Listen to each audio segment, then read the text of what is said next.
Dobrodošli, začenja se Bien Artistok, pogovor z umetnico. Današnji večer posvečamo kanadski tekstilni umetnici Tini Struthers.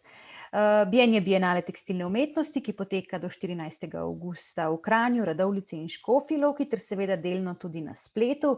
Danes je na vrsti drugi pogovor z umetniki, program, ki ga kurira Špela Gale. Welcome everybody. This was in Slovene language. We are saying good evening from Kranj, where the Textile Art Biennial Bien 2021 is taking place. It's going really well, and if you don't have plans for this summer, we also have sea and nice cold lakes nearby. Today we are so proud to host Tina Struthers, a very special textile artist from Canada. She's known for creating large-scale textile abstractions, which attempt to map the unpredictability of human impact on global societies and environments. She had exhibitions in the USA, Belgium, Ukraine, South Korea, South Africa, Uruguay and Spain. We featured her art in the form of large-scale posters at the street art exhibition in Kranj in Slovenia, as a pre-exhibition for Biennial this March. Her artistic practices include cultural mediation projects, a topic we will also open today. Tina is the recipient of grants from the Canadian Arts Council and the Quebec Arts Council, as well as various awards and mentions. Her formal training began at the Open Window Art Academy, where she studied visual communication, majoring in fine arts.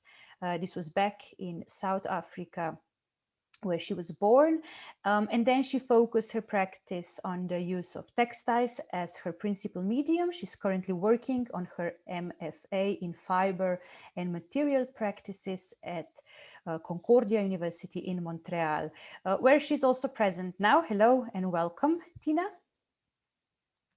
Hi, good evening to everyone. It's such a privilege and an honor to be here. Thank you very much for the invitation.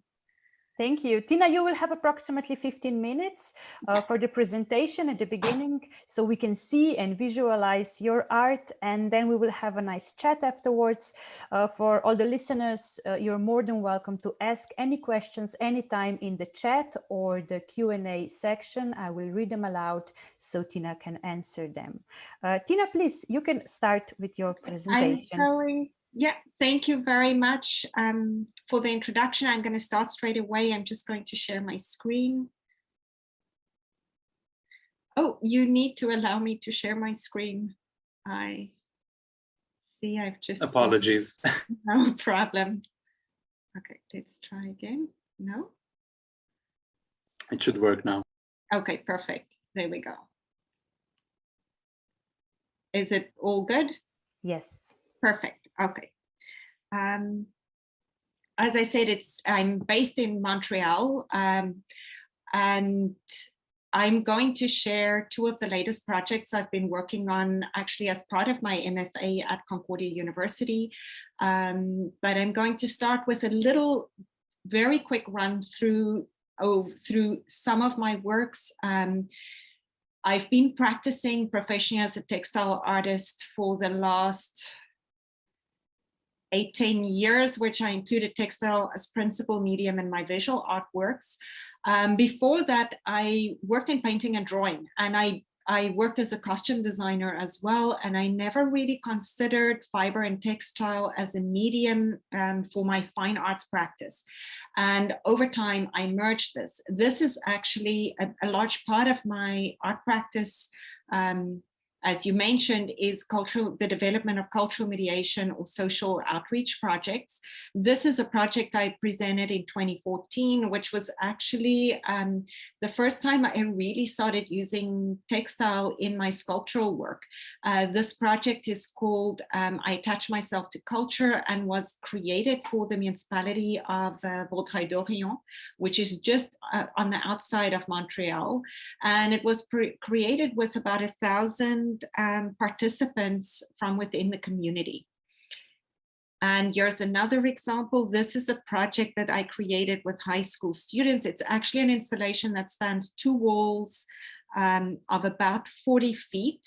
It's all made in reclaimed denim. I do concentrate a lot on using recycled and reclaimed material, especially when I do projects working with the youth, as I feel it's so important to create that consciousness of the impact on the environment, actually, of fiber and textile practices.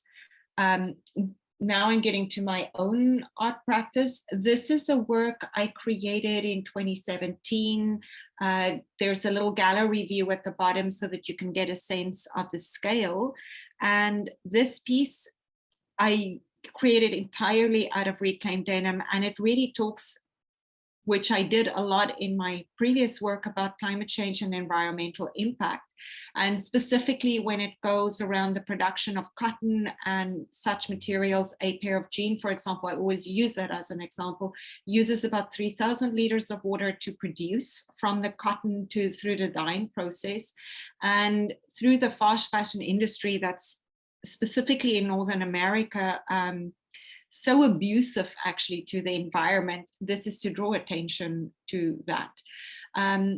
Then this is the work I've been working on three distinct bodies of work the last 6 years. The previous work is from the series Le Flux de l'Or Bleu, the flow of blue gold, which is all related to water use and sustainable fresh water resources.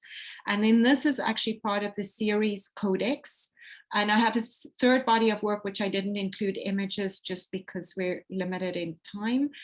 This piece was shown during the Triennale of Contemporary Textile Art in Łódź in Poland in the last exhibition. And you can see here as well, I used a lot of reclaimed materials. I used VHS cassette tapes, the inside little bits of cassette tapes, reclaimed denim as well, etc.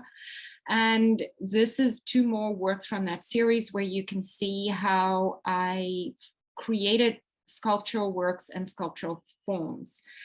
And what I specifically here started concentrating on is, if you see the shadows underneath the works, and that's something that in the future I really want to investigate further in my art practice. And here's a small sculptural work. So another thing I often attempt to do is to make textile look like metal, or really play with the textural aspect of it, where it reads as a harder material and moves away from the feminine soft tactile visual expression that textile usually has. Now I'm going to present the Breathless series of works. These were exhibited on posters in March, as was mentioned. I'm going to start with a small quote, "Breathe deeply until sweet air extinguishes the burn of fear in your lungs, and every breath is a beautiful refusal to become anything less than infinite." So in this series of work, obviously it coincided with the pandemic and our fear of breathing shared breath, or the air that's shared by others, and then the sudden wearing of masks, where we could not have the same intimate contact with our friends and connections. But it also coincided with a bit of a personal history. And once I've presented this piece, the next body of work, you'll understand a little bit more.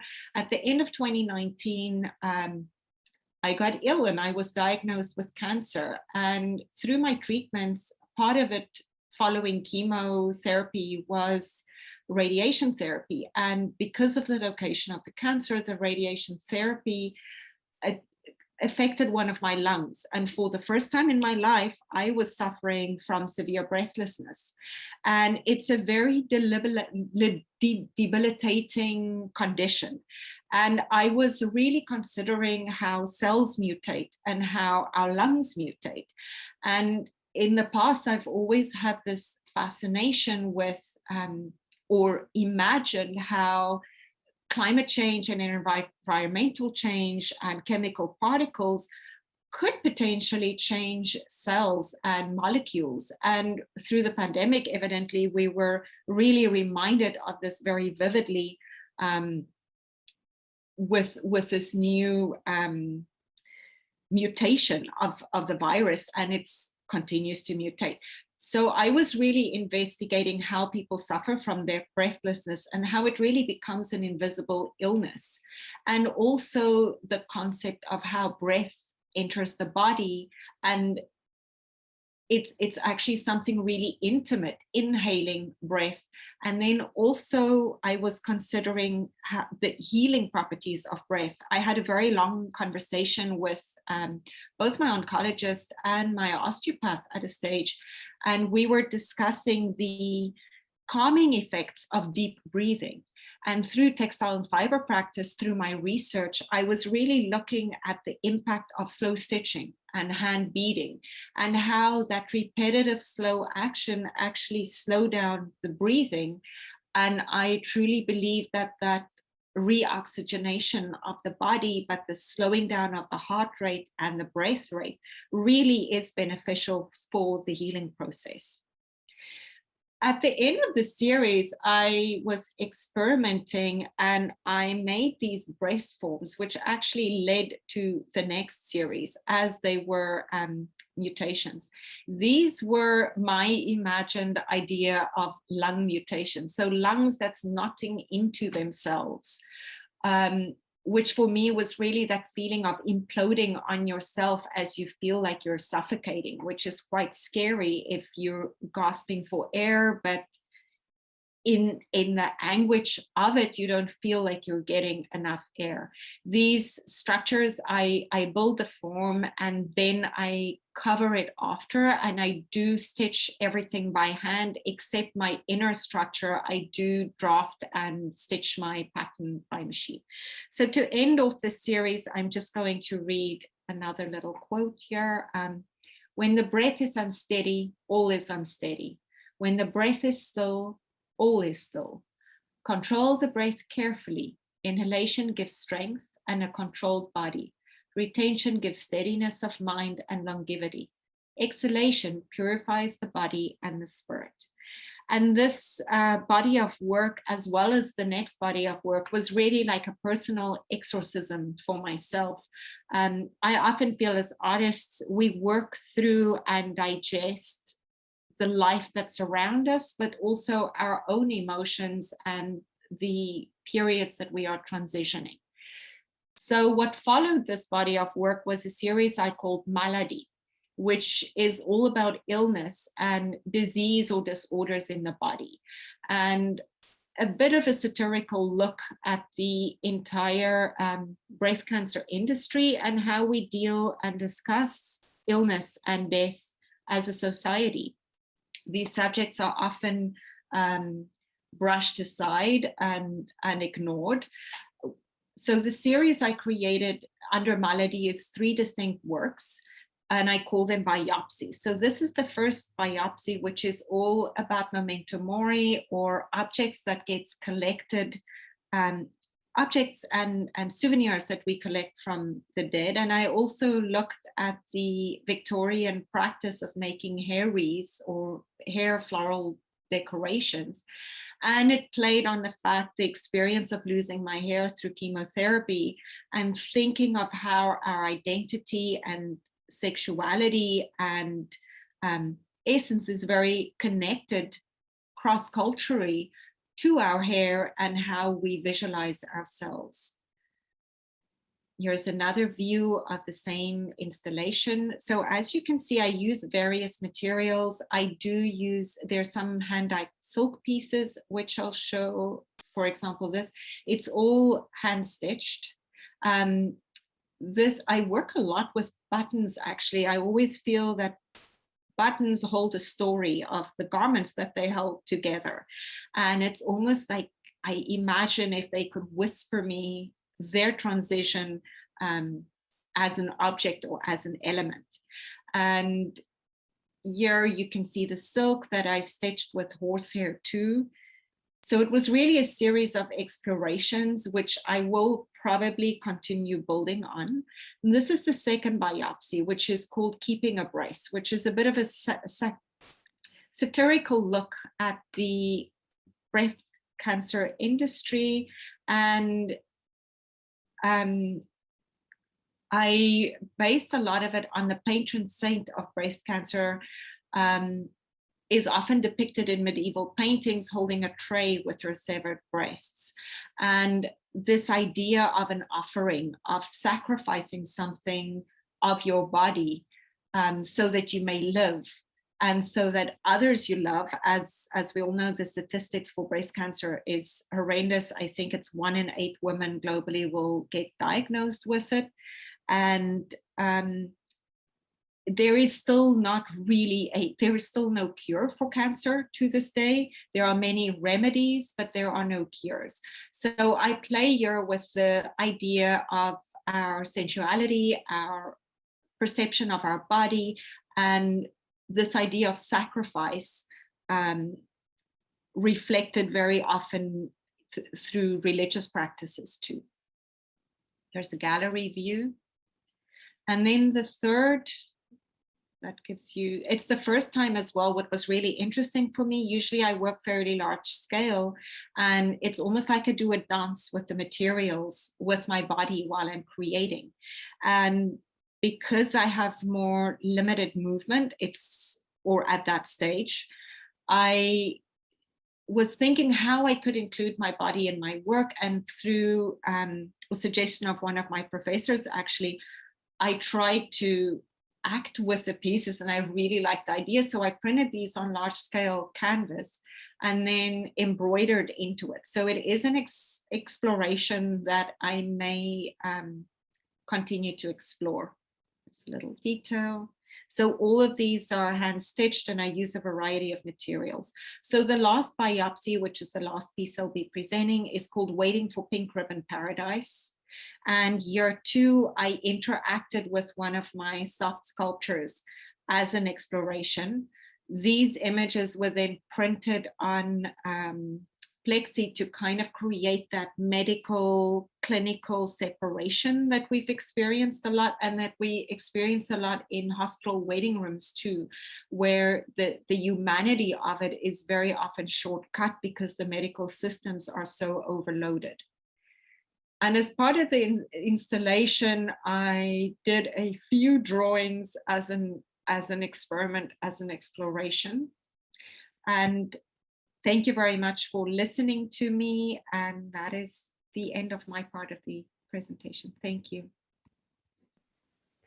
Thank you, Tina. Thank you. It's great to see your work. And at first, I want to ask you, like, how do you perceive your art in your art practices? It seems that you are even more drawn into sculptural work than textile. You work with mixed media, with like various materials. Where do you think it's a line between mixed media artist and a textile artist? That is a very, very good question. Yes, I'm not traditionally fiber-based in the sense that I don't use a lot of natural or organic materials. I'm very much more of the dimensional aspect of sculptural work, I think, is what really speaks to me. And sorry, that was my timer for my 15 minutes. So yes, the sculptural aspect, the idea of how we can play in space with negative and positive space, and also with scale, using really imposing scale or creating something that's really small and almost precious. But I love this idea that you can turn something around, and from other angles it speaks to you differently. So I think that sculptural aspect is really fascinating to me and fundamental to my work. I think I consider myself more of a textile artist than a multimedia artist, even though I use a lot of other materials. I think it's the handling of the materials or the materiality of it that speaks more to a textile-based practice than necessarily to, because I do a lot of pattern drafting and hand stitching and sewing, which is more traditional techniques. Versus when it's really mixed media, I think I would go more towards glues and using different methods to create the assemblage. Mm-hmm, mm-hmm. Tell me, like we've seen the Breathless series, and in a way you were dealing with your own very intimate problem, but aside of it, you made, like, you visualized a global problem, like breeding problems of a society that happened with the pandemic. How do you see this kind of a coincidence? Well, I was definitely aware of the connection of it. And it was really strange to go through the pandemic, where I think the first thing that really hit us was the wearing of masks and almost the keeping 2 meters distance, and really being afraid of breathing in the air of others. And it really spoke to me, this invisible fear that we had of the air that was the breath that was shared by others, because it's so, when we're born we inhale, and when we die we exhale, and it's so fundamental to life, and all of a sudden we don't want to share the air we're living in. And then going through my own experience with it, where I couldn't breathe and I felt like I was suffocating, and I think that's what we felt like as a society. So I don't think I can speak in my work. I often speak from a very personal place, but I think when we're sincere in that personal place, it very often becomes a subject that touches many people all across the world. In a way, it's not just pandemic, but like this suffocating of the society and problems with breathing. We don't know how to breathe like in a healthy manner, or we just, like, you know, we're gasping for air all the time. This happened even before pandemic, so it was in your minds probably even before. Yes, and this idea of slowing down, I think we're always in a rush to produce, to create. There's this, there's that. It's never ending, and it's when you even just speak like that, you tense up your entire chest, and it's like you're breathing in all the time instead of breathing slowly, which opens your mind, it oxygenates your brain, and you're more productive. And I was really becoming aware of how I wasn't breathing properly, and it feeds your stress. I think we all function on a certain level of stress, but it was like I didn't allow myself to take the time to sit down and think and reflect about my work, or about where we are in the world and what we need to do to really make a change. So I think that was there before the pandemic, but I think the pandemic really amplified it as well, because we were all in lockdown. We were forced to stop and slow down globally as a society. And with the Breathless series, I was definitely thinking about those aspects too. It's take time to breathe, take time to slow down, and rethink where are we moving towards. So your project, this Breathless project, in it you're visualizing cellular mutations, you're visualizing illness of the lungs. There's like these soft sculptures that you want to hack. In one of the in your presentation, you even showed like it's a piece for hugging, but at the same time, a person as an observer of your work doesn't really want to have anything with it. It's sickness. We are afraid of sickness. Yes, I often actually it's very accurate. I very often try, because textile is so tactile, and we want to touch and we want to cuddle it, and we actually, the picture where I'm holding it, it's almost accepting that illness inhabits your body and you need to learn to live with it instead of fighting it. If you can live with it, it's more productive. And I think very often I try and speak about difficult subjects by first drawing the audience in without knowing what it is. If you see it, you're interested by its the tactile nature, the manipulation of the fabric. So you want to touch and look, but then when you realize what it is, it's repulsive. And I think I try and communicate difficult subject matters that way by first drawing the person in and then making them realize what it's about, which immediately creates a much stronger reaction of reflection. Is this a start of a conversation with yourself? Or like, Yes. how do we kind of open ourselves to this subject then? I think when we trigger curiosity, we are already much more open, because the minute you're curious about something and you want to approach it and you want to see it and move it and touch it, you have a much more open, you're in a place mentally where you're more open to approach the object or approach difficult subjects.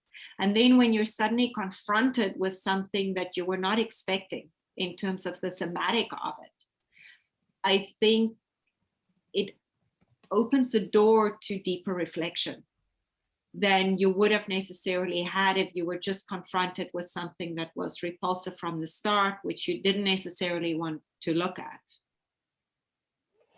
And yes, I think it's a very personal process for me. It's a process of healing. It's a process of evacuating myself of these feelings and thoughts.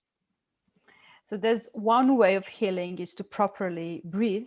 And there's another maybe role of healing that you're also showing, is that, as you already said, a textile is tangible, we can touch it. It's in a way very meditative. When somebody's stitching, it has this slow action, repetitive action. So the method of stitching, it was very interesting for me when I was seeing your work. It's in a way, it's your practice, meditative practice, but also people can maybe, while seeing your work, start to think of how long it took to be, stitched together and so on, because it's handmade. How is with this other part, this other role of healing, the meditative one? Oh, I think it's fundamentally important. I definitely, there's something very soothing about that repetitive hand action. And then it's something that's really ancient too. I think throughout history, making and creating and working with materials with our hands is something that's been part of humanity since the very beginning.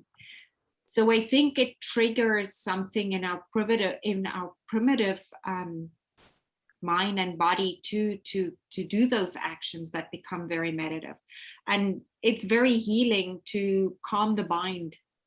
And I find when our hands are busy, it also frees our mind to think about other subjects and to slowly unravel them and be able to piece different elements that's perhaps difficult to deal with together in a more concrete way.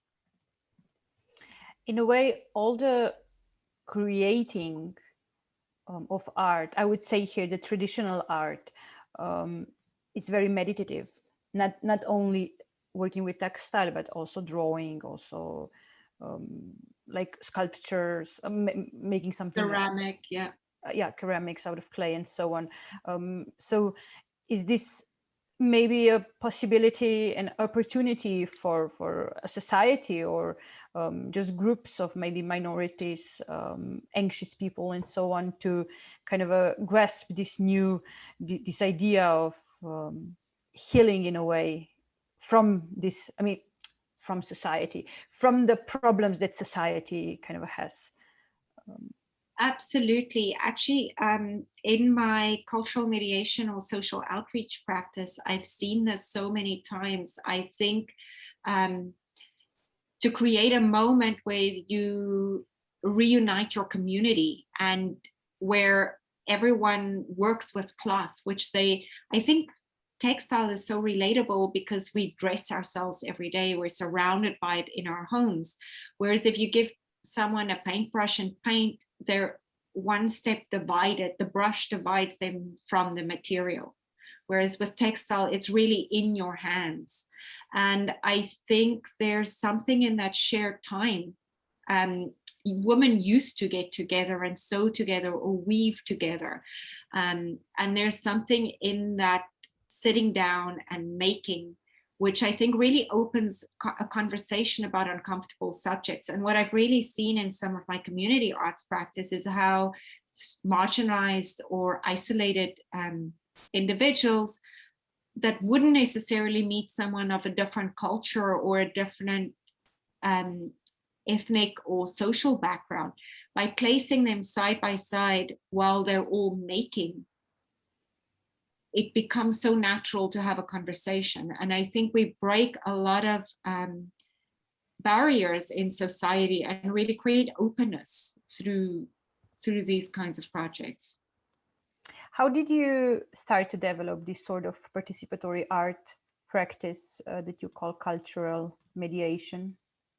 Well, actually, it's I was based just outside Montreal in a town called Vaudreuil-Dorion that was really the director of culture at the time, Michel Valley, was really pushing cultural inclusion in our community, which is a very large immigrant community. So we have the Quebecois traditional community, and then we have a very big first and second generation immigrants from all over the world. So culturally, it's extremely diverse.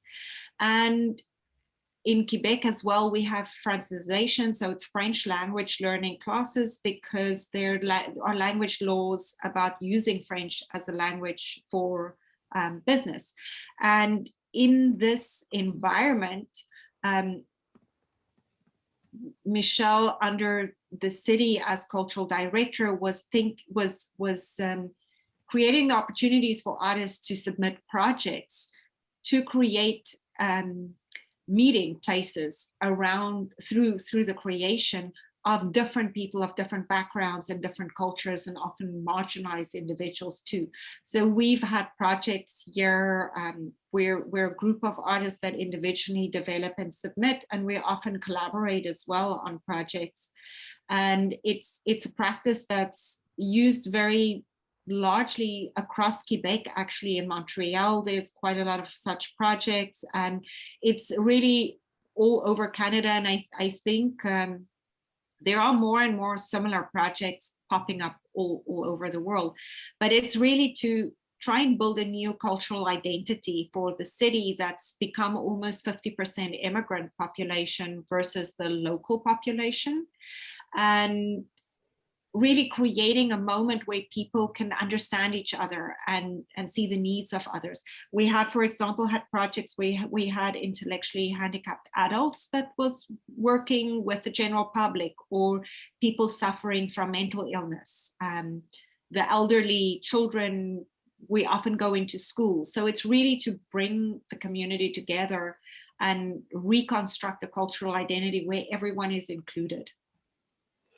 We have a question from the listener. Spila asked, so she's saying in the times of the pandemic, a lot of people started to create in art and in craft, in handcraft, and a lot of them thought that this saved them. So we could also see a rise in the textile art.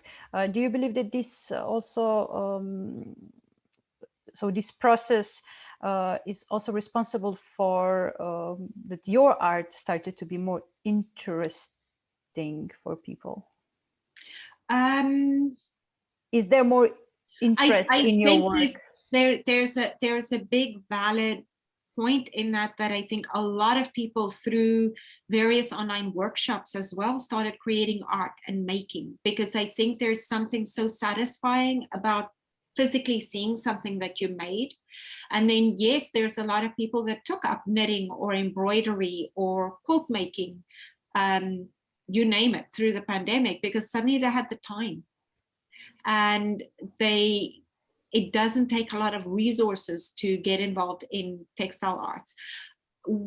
My art practice was already very evolved before the pandemic, so I don't know if it really made a difference, but what did make a difference, I definitely see art and creation as something that has a lot of healing power and breaking isolation for people and helping with mental health, etc., etc. And I think the pandemic strengthened that. But then the impact of the pandemic, which is really wonderful, we have platforms like Zoom, which we're now all really used to using. And I think it's made us more of a global community. And it's really been amazing to be able to see exhibitions and meet artists from all over the world, which before the pandemic would not have been that easy. I will ask a question on a basis of the question that Spila asked. Was there more interest in your participatory textile art? So was there more offerings of come to our society, to come to our groups, try to work with our minorities and help them?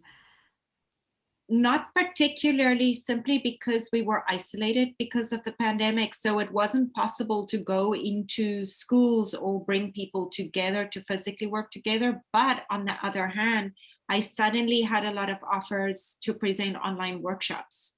So I actually did series of workshops online for the elderly that were in isolation, where we would meet once a week and create, and that did include some textile art, but it included some other art forms as well. So it's sort of a yes and no. I think community arts projects really slowed down, but I did offer quite a few training sessions on the development and presentation of projects, because suddenly people had time to learn and to slow down. So I think it's a bit of both, actually. It's great to hear that the work with elderly on Zoom. Like yes. Have you ever tried maybe not just work with them textile wise, but doing some kind of a breathing series, like with a group of people? I think that's a wonderful idea. I have not thought about that, so thank you. Yeah. No, I've actually worked, we have quite a few organizations. I've worked with the Université de Troisième Âge, so it's people 55 or 60 and up who's taking university courses. So I did a cultural mediation project with them, actually. And we have such a diverse community that, yes, it evidently involves people of all ages when we do things. When you say all ages, it's also gender biased, maybe? So in a way, would you say textile art is more women's art? Historically and contemporary, we can see that there's more women kind of working in this field. Is this something that we should be proud of, or complain about, or claim it, or what do you think? I think it's something that needs work. I think as well, it's I'm going to answer this two-sided. Yes, I think traditionally textile and fiber-based practices has been seen very much as women's work, and it's very often because of that undervalued or considered as craft. And I think in the contemporary context where artists firstly choose to work in textile is very different, and there are more and more men that are working with textiles and fiber and quilting, and as artists really having illustrious careers using such materials. But I think there is still a very big bias because it's majority women that get involved in this art practice. So I think there is work to be done to, I think, create some equality of perspective when it comes to textile-based practices. I think then again, when it comes to tailoring, for example, or shoemaking or weaving, traditionally in some countries, there were more men involved in those industries. But for some reason, when it comes to embroidery or quilt making, it's very much considered a woman's work. And sorry, do you see prejudice when you're in a group of people and there's also like working this cultural mediation? Are there any problems when men have to deal with embroidery or patchworking and so on, or do they take it takes some convincing? Okay. It's a bridge that can be crossed, but yes, it depends on where it is. Firstly, who the person is, because in some societies that's still more traditional. I think men would definitely raise their eyebrows and not be sure if they want to touch or create with such materials. But in bigger city centers, where people are more open in general to explore and experiment, I think you'll have less of that. But yes, sometimes it takes some convincing, for sure. We have another question from Spela. She's interested in how the Instagram and social media are affecting your work and how people know you from the social media. That's actually a very good question. I think today as an artist, I'm not sure if you can get away with not building a social media or online presence for your work. It doesn't necessarily even have to be social media, but an online presence. For me, personally, I've had a big conversation with myself about the necessity of it. And I think I have a love-hate relationship with it. And at the same side of it, what I really love is building a tribe or a community of textile artists. And through social media, I've been really, really fortunate to build a large community of textile artists that are based all over the world.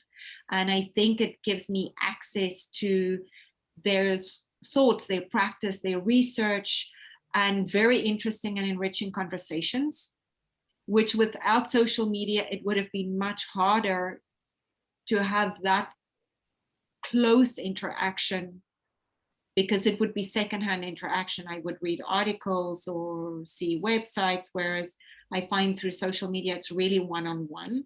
I do think you have to be wary that it doesn't add pressure onto your practice, because I know some people get very drawn into the technical side of it, where they feel they have to post something every day, or they have to share something, or they start feeling like they're not producing enough. And I think it can have a very negative effect on some people's artistic practice. I may be fortunate that I've managed to somehow separate in my mind that side of it. I create what I create, and what I create it's very slow, it's long. I can't show an image of a new work every day, because it's just not possible, because some works take 60 or 80 or hours to create, or a month to create. So but I do really find that community aspect and reaching out to other artists. And then the other thing that's really beneficial from social media and online is that we suddenly have a lot more access to calls for exhibitions and other really research content very often, which I think was very difficult to find before the internet became so accessible. Okay, thank you. Let me turn the conversation a little bit into the pandemic and the scene in the Montreal where you're now. So because textile is so tangible, so what do we do when we cannot touch it? You know, with the pandemic, we couldn't touch even other people, or, you know, not even art, but art shouldn't be touched, but textile can be touched normally. Is this, if this changed anyway your perception or your works towards your art pieces? Do you deal with them differently, or is there any change? I think in a way, I hope that everything's changed because of the pandemic.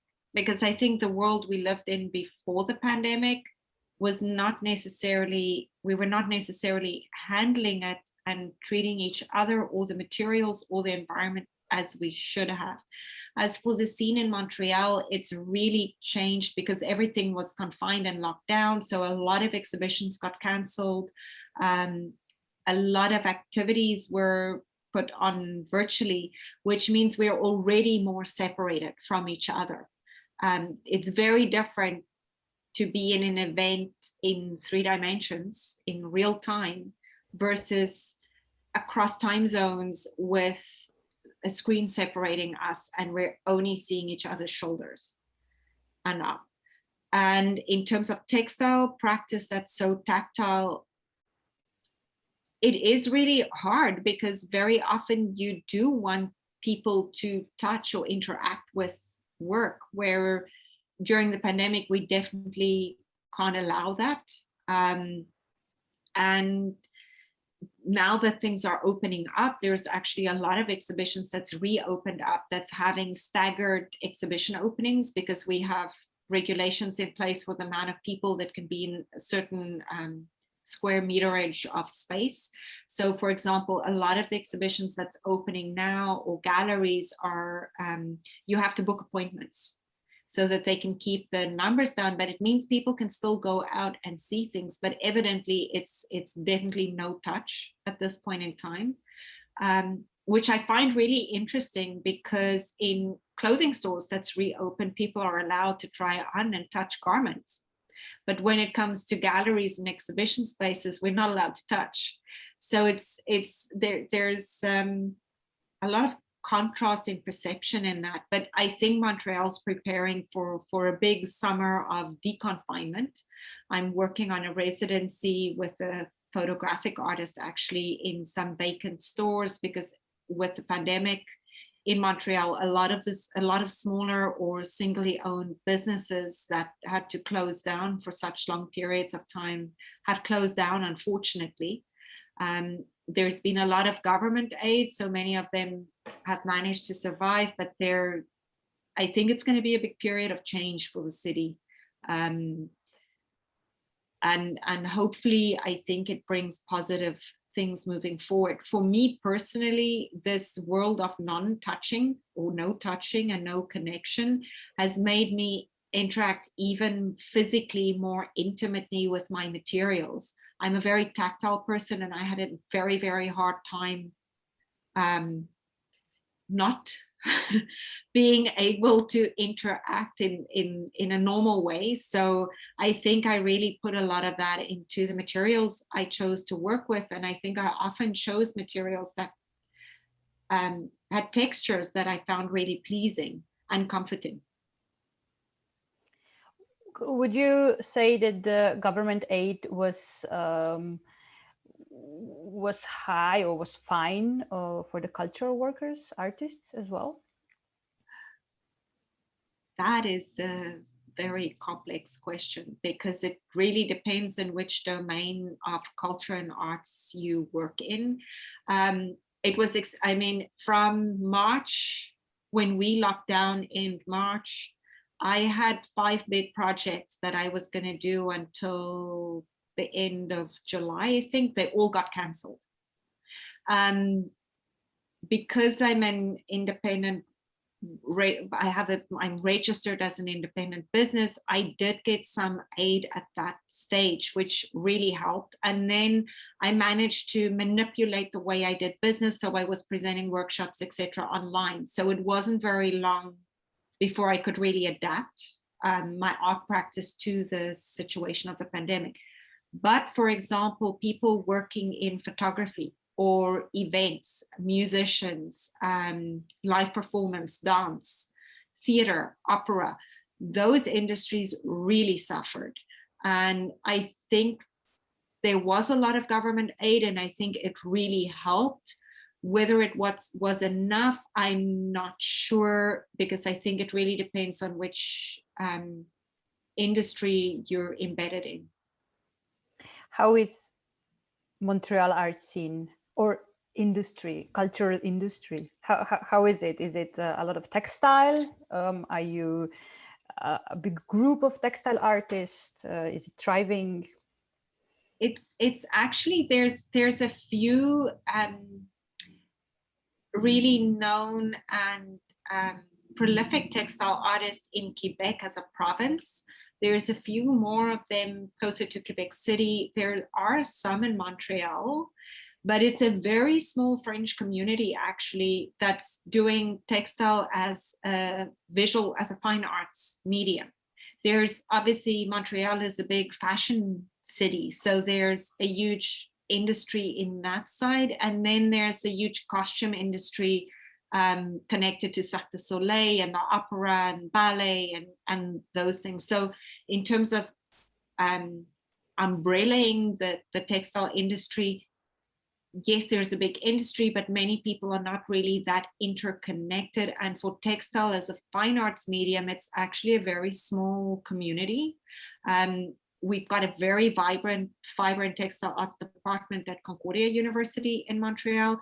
I know there's a very vibrant department as well as at UQAM, and there's a few other industries that academic institutions that support that. But the art scene in general is extremely vibrant and very diverse, but there's a lot of other visual arts, mixed media arts, public arts, and then a very big show, music, performance industry as well. So it's really diverse and vast, but I think textile art as fine arts practice is a very small percentage of that. Would you say Montreal art scene is more connected to New York because of the proximity, or because of the French language more to maybe even France? That is a very, very good. We're actually far more connected to France, I think, to a large extent because of the French language. But because of the proximity to New York, there is evidently that interconnectivity. But because of the language being different, it does create a barrier to some extent. Okay. You've just finished, you also showed it, the collaborative project Infinity Flow, Flux Infinity. This project deals with water, with freshwater systems, and in Canada, you were even more close to melting icebergs, ice caps, and also rising water levels. How do you understand the role of art in explaining these processes or getting the attention of people for these topics? I feel very strongly about it, and I think it's really fundamental to use art to create social awareness of issues and social issues and environmental issues for that matter. And Quebec alone, I think, holds 3% of the world's freshwater resource. So for the entire of Canada, it's much higher. And with the pandemic, what's really sad actually is I think the climate change issues have really been pushed aside. And we've all been so focused on the pandemic, which created its own load of our environmental challenges with all the masks and hand sanitizer and et cetera, that we're producing, using, and throwing away. A lot of single-use items came through the pandemic. And then specifically when it goes to water, I grew up in South Africa. And in Africa in general, the average person uses only 50 liters of fresh drinking water per day versus Canada, where it's almost 350 liters per day. US is the biggest consumer of fresh water per person per capita. I think it's close to 500 liters of water per day. And through that project, I really wanted to create that awareness of even though we are surrounded by water where we live, there are many, many places in the world that is actually struggling with climate migration because of people moving away because lack of water. And I think it's a problem that's going to increasingly become evident as we move forward. And without fresh water, we can't function. And I think it's a conversation that's so important to have with the youth as well. And that project specifically, I was working with teenagers.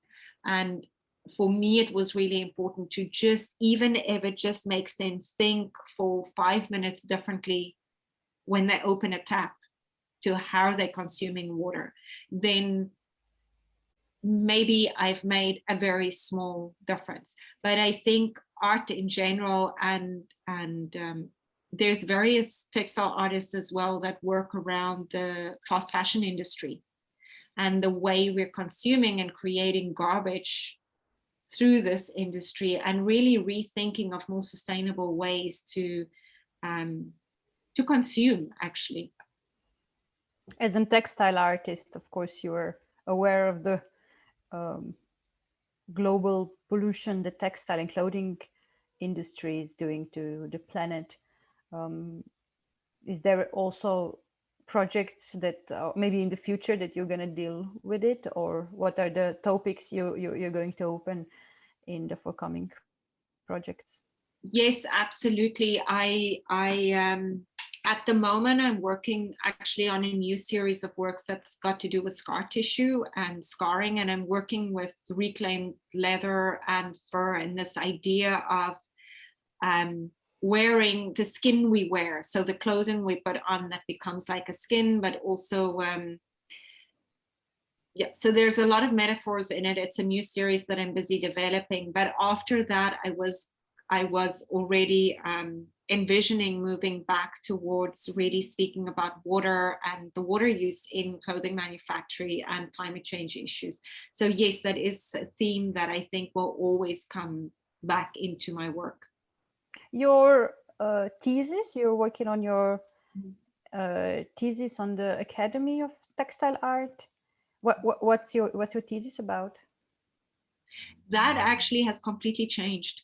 What I submitted, I think with the pandemic, we can't look at the world the same as we did before the pandemic. And I submitted and I started in 2019, and I'm hoping to finish my thesis by May next year. So I actually just started I had a big meeting with one of my professors last week, and I'm really reevaluating how I'm going to shift and change. Initially, I was going to work around the theme of cellular mutations due to climate change and pollutants in the environment. And I may go back to that, but I think I'm taking a completely different angle on it. So I'm entering a period of extreme research the next 3 months so that I can decide exactly how I'm going to narrow that down. But I think with the pandemic, it really changes it. For me, certainly it changed my perspective very much on so many aspects that I can't speak with the same voice I did before. Thank you for your words and your work. And thank you for being part of the biennial. Maybe listeners can also ask some last questions now, if there's any in the chat. No, okay. So yeah, thank you so much for sharing your ideas with us. It was a really a big pleasure to have you, Tina. Thank you very much for the invitation. It was such a pleasure to share this time with you all and to see all the parallel exhibitions that you're having with the Biennale. It is really incredible work. I wish I could see it in person, but it's been really exciting to see all the exhibitions. Thank you very much. Thank you. We're trying to put all of the projects online in these days, so I hope we will make kind of a you could have an idea how the projects looked like live.